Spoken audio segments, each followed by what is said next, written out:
What's up, everybody? Welcome to another episode of Transform My Life. I'm with another young man here. I'm so elated that people are willing to have their lives transformed. Here's the thing. This gotta be a little scary because I just met this man. I know nothing about this brother right here, but I'm so thankful to him for being a part of this. Now, let me explain to you what this is about. This is very similar to Iyanla Vanzant's old TV show, Fix My Life. Except what makes this so extraordinary is that this is totally unscripted. We out here in the world changing lives, one person at a time. So sit back, eat your popcorn, get your Goobers, Twizzlers, Skittles, whatever you like, and enjoy the show, my friend. So first, I want to thank you, my brother, for being a part of this Transform My Life. Oh, got a little bug. I'm gonna let y'all see what's on me. He peeked the bug on me, and we get that right off because the devil is busy at work, but he ain't gonna stop the show. So again, my brother, I appreciate you for being a part of this. The pleasure's all mine. So again, we're gonna jump right into it because I'm not gonna hold you long. So let's say life has a way of throwing all kind of twists and turns at us. But if I were to throw a phrase at you and say, my life would be so much better if I could get myself to do more of this, or if I could get myself to do less of this, what would that answer be? My answer would be, I could do more changing my ways. Okay, your life would be better if you did more changing your ways. Yeah, not in a bad sense. Okay. In a good sense. In a good sense, I got you. You know what I mean? So changing your ways for the better. Yeah. All right, so let's dive a little deeper because, right now we in the water, but we ain't dive. We in the shallow part where the tadpoles are. But if we really want to get to the big fish, if we really want to transform our lives and get to the big money, the big bags, or who we really created to be, we got to go to the deep water. But it's a little scary because the currents and it's dangerous out there. Everybody's scared to make a change. It's up to you. It's up to you. You gotta put that willpower and that mentality in your head. It's a mindset thing. Is that what you're trying to tell me? Yeah. All right, good stuff. So let me ask you this. When you say we got to make some positive changes in our life, if I were to ask you, what's the number one priority of a positive change that you need to make in your life so that you can go to the top level of your life, what would that be?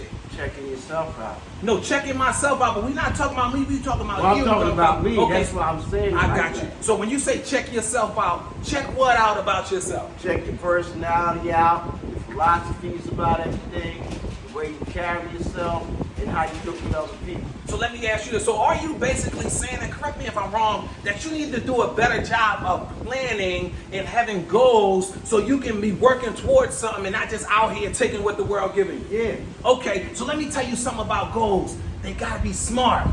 Now listen, that's an analogy. Listen, smart, the S stands for specific. The M stands for measurable. The A stands for attainable. Like you gotta be able to attain it. The R is relevant. It gotta be relevant to your life. And the T, it gotta be time bound. So in order for you to get to that place that you want to be, so you can have more purpose in your life, strategizing goals and things, they gotta be smart goals. Right. All right. So exactly. Have you ever heard of that before? Yeah. Okay. My mother used to tell me that all the time. Excellent. My mother, my sister, my grandmother. Because I come from a real strong family. I can tell. I can feel it. We all look out for each other. And the stuff I see now, I don't know what's wrong. Can I ask you another question, my brother? Because the beauty about this kind of thing is that God is here. When two or more are gathered in my name, so am I in the midst, right? So God is right here with us. So can I share with you what I feel about you? And correct, if I'm wrong, say I'm wrong. But if not, I want you to expound on it a little bit. Can I share with you a little bit? Yeah. What I feel from you, my brother, I feel a little shyness, but that's only come about because I've always been shy. I got you, but let me finish. I feel a little shy, but that only came about because I feel like you feel that the foundation that you had growing up and the things that you gleaned from, the things that you prided yourself on, somehow it went away from you. And somehow in your life, you still blaming that foundation, those people that were in your village, you still blaming them for taking that foundation away from you, but somehow you still managing to survive and to do your best. Am I kind of close to something here? Yeah. Explain that a little bit. Me and my mom was close, and my two sisters. But it was my stepfather. Okay. For some reason, we could not get along for nothing. I got you. You know what I mean? And I was trying to be close to him. I never did nothing to hurt him. Mm-hmm. He dead now. Oh, God. And I never got a chance to apologize. You know what I'm saying? Right. And that kind of, You live with that a little bit, a little guilt. Well, let me tell you something here, my brother. I got some good news for you, right? I got some good news for you. See, you've been redeemed, my brother. See, that little thing you feel like, oh, if I coulda, shoulda, woulda. Life is perfect. It's our imperfect nature as human beings that make it difficult for us to accept. So I'm gonna tell you, my brother, you've been redeemed. So that guilt you feel by not reaching out or not being able to rectify that with your stepdad, he already knew it too. He already knew it. Guess what he felt like before he passed? He felt the guilt too because he wanted to rectify it with you, my brother. You know what he told me before he passed? What's that?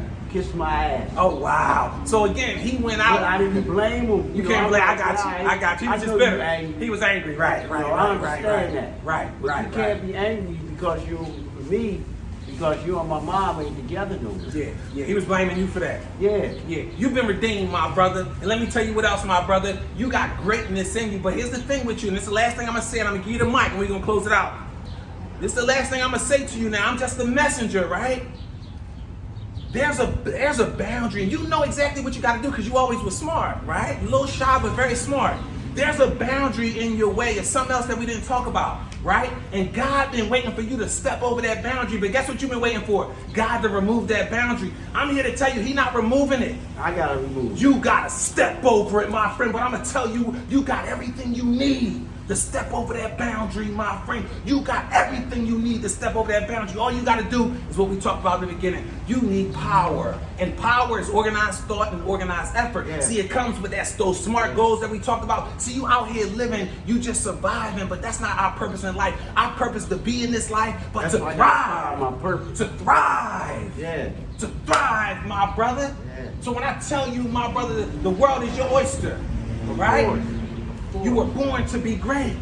So let me ask you something. When we first stepped over here to do this Transform My Life, and you agreed to do this show, how do you feel now as compared to when you first walked over here? More positive. You feel more positive. So when you go over there and show that great smile to people that see you and like, what's up, what's come over you? This is what you tell them, my brother. You tell them you've been touched by an angel, my brother. What's up, tell them you've been touched by an angel. And never forget, you were born to be great. Now again, that obstacle is going to stay there. So if you keep looking at it, it's going to look bigger and bigger. It's me. That's it.